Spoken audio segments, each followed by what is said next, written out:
bonjour. Traditionnelle question avant de débuter une intervention comme celle-ci, est-ce que tout le monde m'entend? Parfait. Bien. Alors autant j'ai l'habitude de m'exprimer devant des gens, mais avec un micro et tout, c'est pas pareil. Bien. Ah oui, alors, je veux pas masquer l'écran, voilà. Je suis Thomas Bourdon, je suis conseiller au FONGECIF Île-de-France, conseiller en évolution professionnelle. Alors l'objectif étant de cette intervention étant de vous donner un aperçu de la méthode que nous préconisons dans notre accompagnement, dans l'accompagnement que nous avons pour habitude d'offrir aux salariés franciliens et aux demandeurs d'emploi également. Donc c'est une version un petit peu allégée d'un atelier que nous animons très régulièrement, plusieurs fois par semaine. Ah bah oui. Voilà. Eh bien on va commencer. Donc les objectifs de cet atelier, c'est d'effectivement vous informer sur la démarche d'élaboration de la construction de projet. En gros, par quel bout prendre votre réflexion. Et j'essaierai de faire un petit éclairage sur les outils qu'on vous propose pour le faire. Et puis, il manque des choses, bon, c'est pas très grave.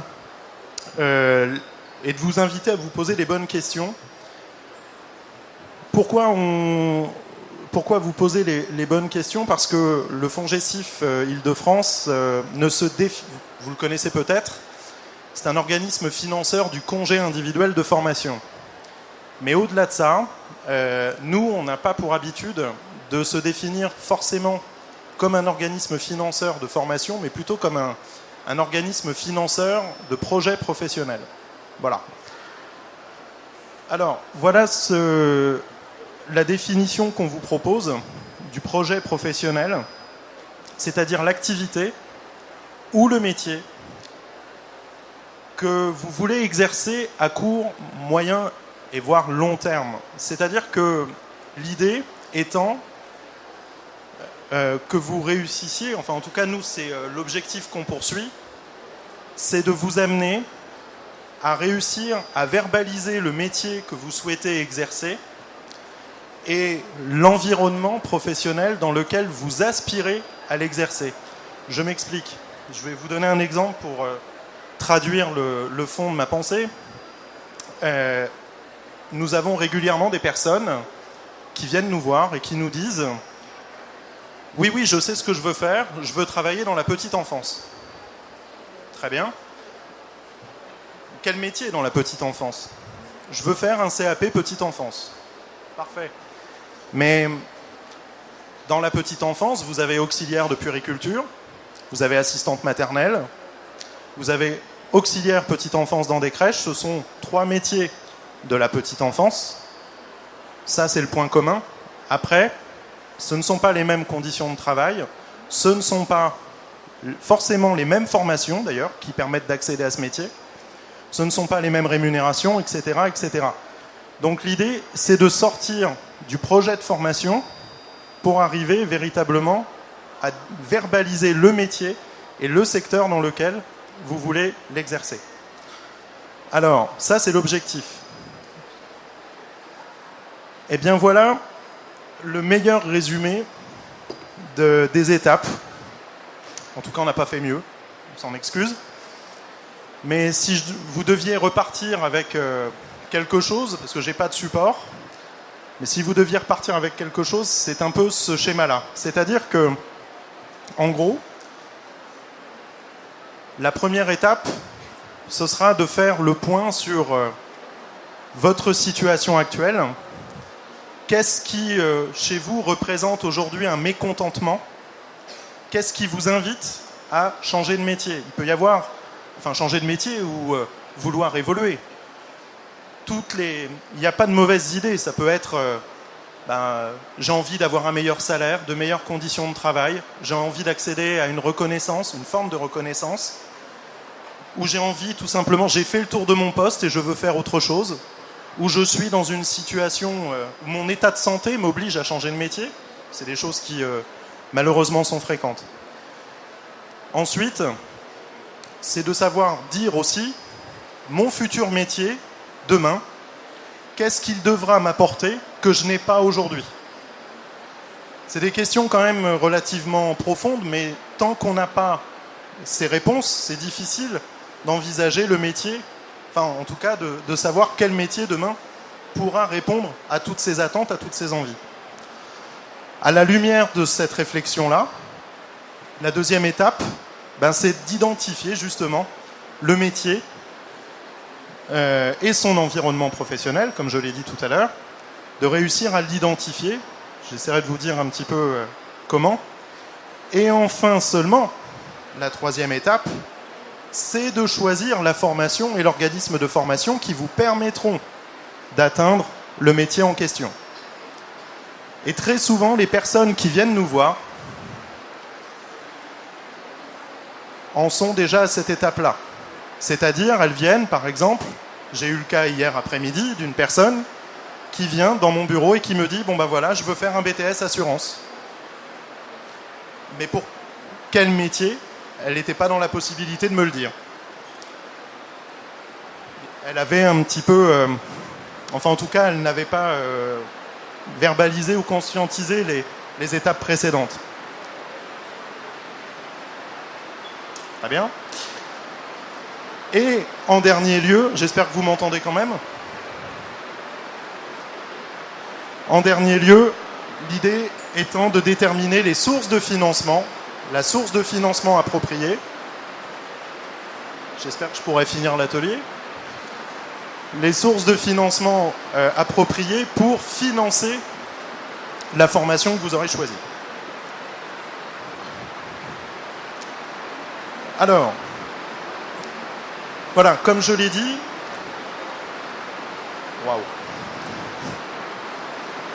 comme je l'ai dit, l'idée étant déjà de commencer par le commencement. Quelles sont les raisons qui m'amènent à vouloir changer de métier?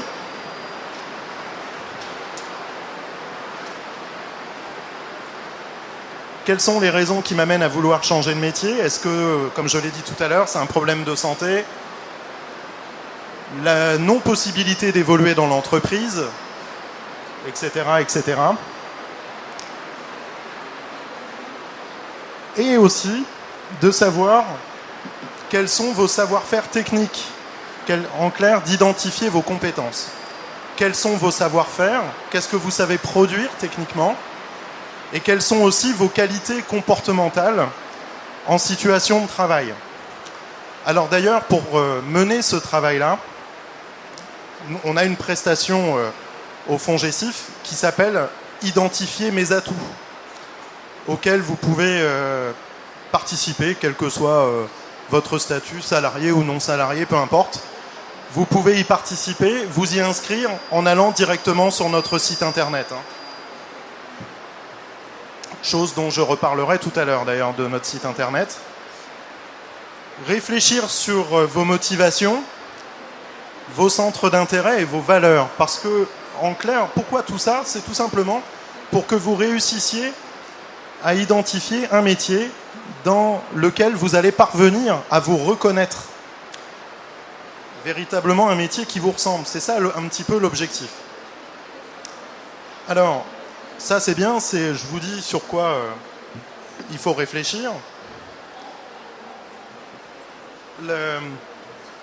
Ça on verra après. Il y a plusieurs outils qui vous permettent de faire ça. Peut-être avez-vous, peut-être que certains en ont déjà fait. Vous avez peut-être déjà entendu parler du bilan de compétences. Voilà. Le bilan de compétences étant un outil d'accompagnement qui permet de répondre à ce genre d'interrogation. Le FONGECIF Île-de-France finance le bilan de compétences pour des salariés qui ont au minimum 10 ans de vie active et qui ont plus de 40 ans, avec un niveau de qualification bac inférieur au bac en priorité. Ça, c'est les mauvaises nouvelles. La bonne, c'est que vous avez peut-être entendu parler du compte personnel de formation, le fameux CPF, qui a remplacé le DIF. Sachez que le CPF, depuis janvier 2015, finance le bilan de compétences. Et nous vous proposons un service que vous connaissez peut-être moins, mais qui s'appelle le Conseil en évolution professionnelle, le CEP. Alors, il se trouve que personnellement, j'interviens sur cette partie-là, au FONGECIF. C'est un accompagnement que l'on vous propose au FONGECIF Île-de-France, qui peut être un accompagnement qui sera fait sous la forme d'entretien physique ou téléphonique, sous forme de rendez-vous, de plusieurs rendez-vous, et sur une période qui peut aller de 4 à 6 mois. Donc où on vous accompagne pour réfléchir à ces questions et à toutes celles qui viendront après d'ailleurs. Voilà. Je vous invite de toute façon à regarder la liste des prestations que nous mettons à votre disposition sur notre site internet. L'ensemble y est. Je vous donnerai l'adresse du site en fin d'atelier. Ensuite, une fois que vous avez identifié vos savoir-faire, vos atouts, vos valeurs, vos centres d'intérêt, etc., etc., eh bien, l'idée étant l'étape qui suit, c'est de rechercher le métier qui s'accompagne, qui porte en lui, ou en tout un maximum de ce que vous en attendez. Et pour le savoir, vous n'aurez pas d'autre choix que d'effectuer ce que nous nommons un travail de recherche documentaire. Il y a plein de sites, ressources, il y en a un pas très loin d'ici d'ailleurs, qui s'appelle la Cité des métiers, qui est pas très loin, où vous pouvez effectuer ce travail de recherche documentaire. Vous avez accès à un fonds documentaire sur l'ensemble, sur énormément de métiers et de secteurs d'activité, un accès gratuit. Et l'avantage, c'est que c'est ouvert le samedi. Par ailleurs, vous avez énormément aussi de sites internet sur le web. Je pense à l'ONICEP, que vous connaissez peut-être, lesmétiers.net. Très très bien d'ailleurs, lesmétiers.net. Où là, vous allez avoir accès à énormément d'informations sur les métiers, sur les missions, tout simplement. Quand vous avez un métier d'identifier, qu'est-ce qu'on y fait? Quelles sont les compétences requises? Quelles sont les formations pour atteindre ce métier? Quelles sont les formations recommandées? Etc., etc. Mais ça, ce sont, on va dire, des informations théoriques. Ça ne suffit pas. Et nous sommes... c'est une croyance que nous partageons avec mes collègues. Les recherches documentaires, c'est bien, mais c'est pas suffisant pour se rendre compte de la réalité d'un métier. Quoi de mieux, ou plutôt qui de mieux que des professionnels pour vous en parler? Et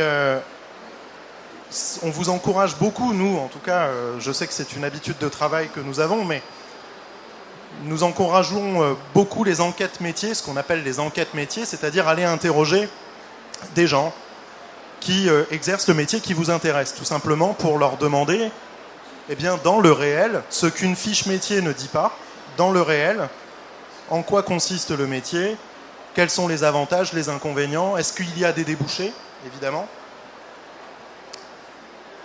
quelles sont les formations recommandées, etc., etc. Alors, rencontrer des professionnels, quand on le dit comme ça, évidemment, c'est simple. Après, c'est comment on fait. Alors, comment on fait? On a tous des voisins, normalement. On a tous des amis, ou presque.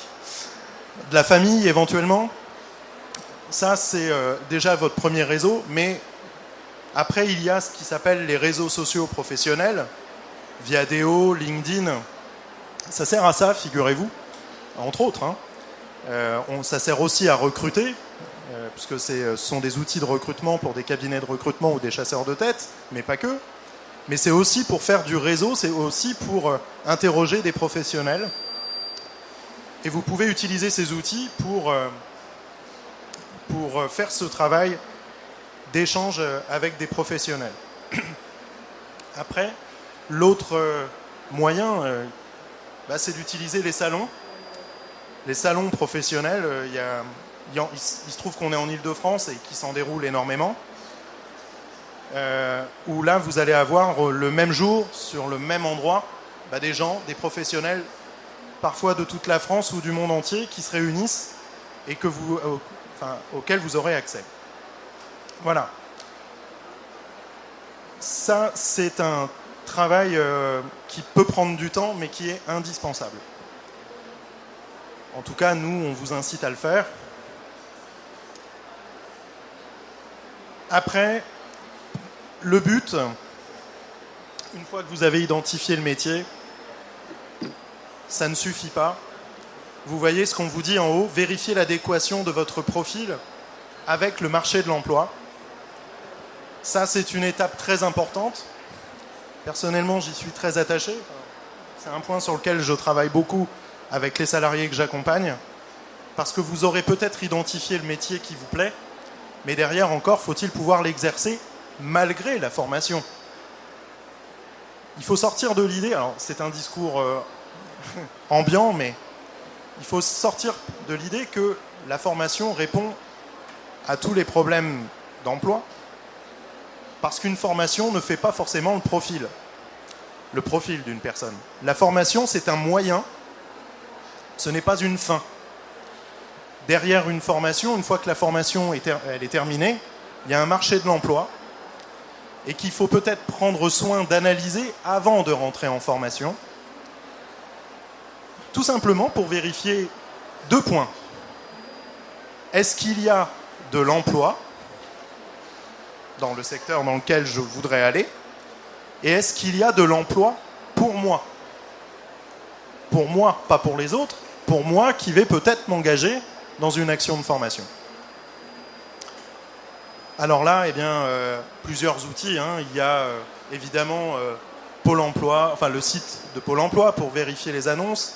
Ils ont un excellent outil que moi j'utilise au quotidien qui s'appelle l'IMT, l'information sur le marché du travail, qui est capable de vous dire sur un métier, dans une région, combien il y a d'offres d'emploi disponibles pour le nombre de demandeurs d'emploi inscrits, intéressés par ce métier-là. Donc l'IMT Pôle emploi. Vous saisissez sur n'importe quel moteur de recherche les 3 lettres IMT Pôle emploi et vous allez tomber sur ce site en particulier qui est vraiment très bien fait, enfin en tout cas intéressant. Et évidemment l'analyse elle est nationale. Enfin si vous cherchez à savoir si on recrute des plombiers dans le Languedoc-Roussillon, ils vous le diront. Voilà. Mais après, évidemment, il y en a d'autres. Peut-être que vous les connaissez, les Monster, Indeed, Quel Job, etc., etc. Ne négligez pas un site que vous connaissez probablement, qui s'appelle Le Bon Coin, qui est aujourd'hui un des premiers sites de diffusion d'offres d'emploi en France. Ça vous surprendra peut-être, mais c'est une réalité. Voilà. Et enfin, une fois que vous serez conforté dans l'idée que le métier que vous avez identifié répond à vos attentes, que vous aurez fait le travail d'information sur ce métier, en échangeant avec des professionnels, en lisant, etc., que vous vous serez informé sur le marché de l'emploi, eh bien à ce moment-là, il sera temps de vous pencher sur la recherche de la formation et de l'organisme de formation qui répond à vos besoins. Alors là, pour faire ça, eh bien, je vous inviterai à vous tourner vers nous, FONGECIF Île-de-France, parce que la formation, on sait faire aussi. On a même une certaine expertise dans le domaine. On a plusieurs prestations à votre service pour vous aider à trouver votre formation et votre organisme de formation. On a bien pris soin de distinguer les deux, d'ailleurs, formation et organisme de formation, puisqu'une seule et même formation peut évidemment être dispensée par plusieurs organismes. Mais il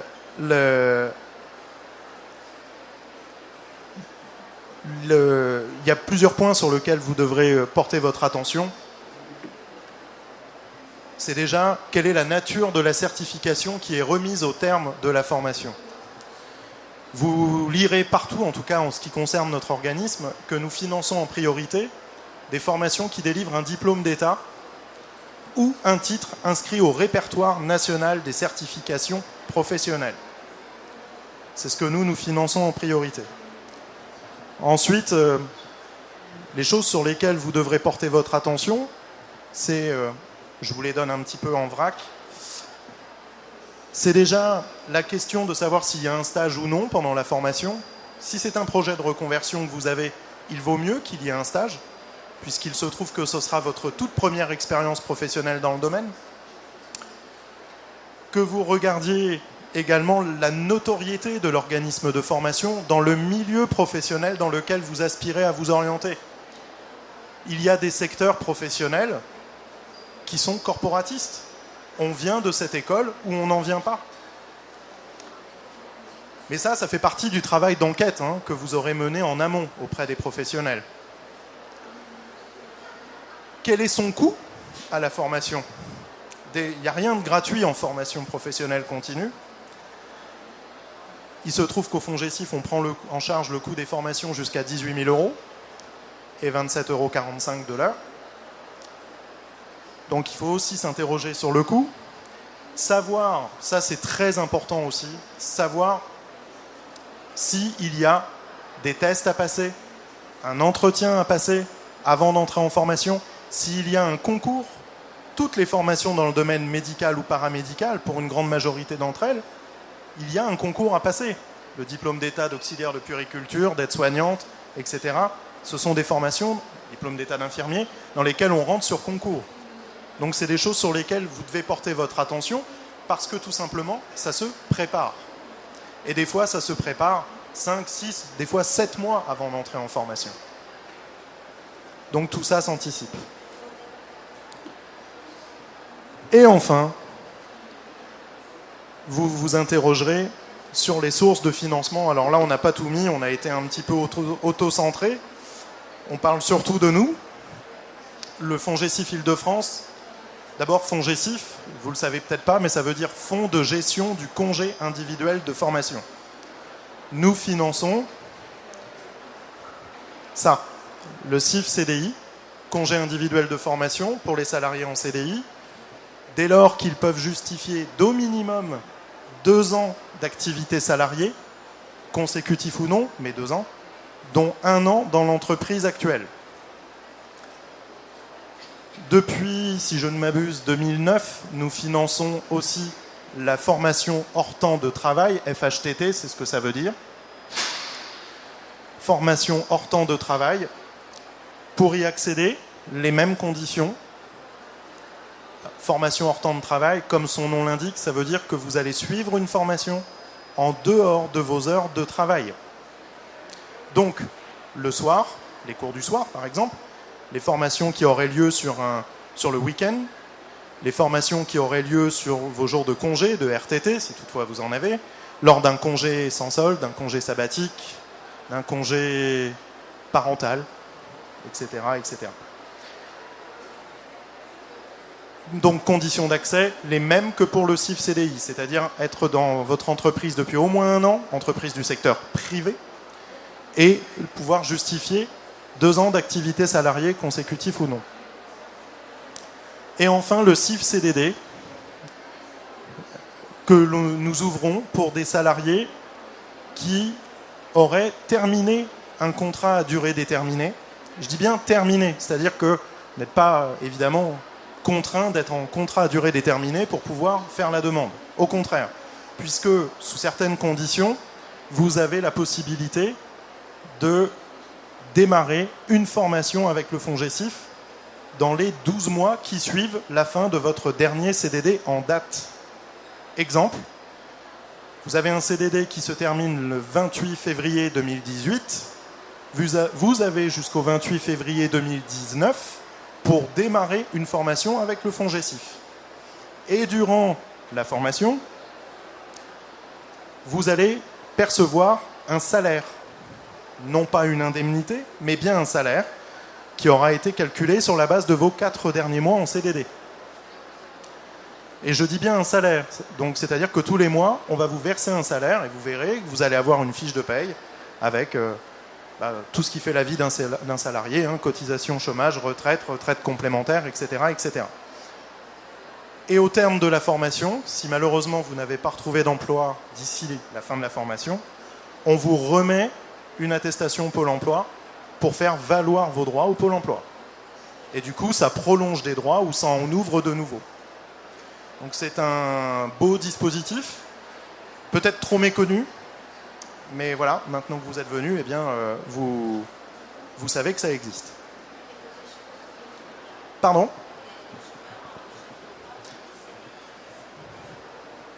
Là, on ne pourra vous être d'aucun secours.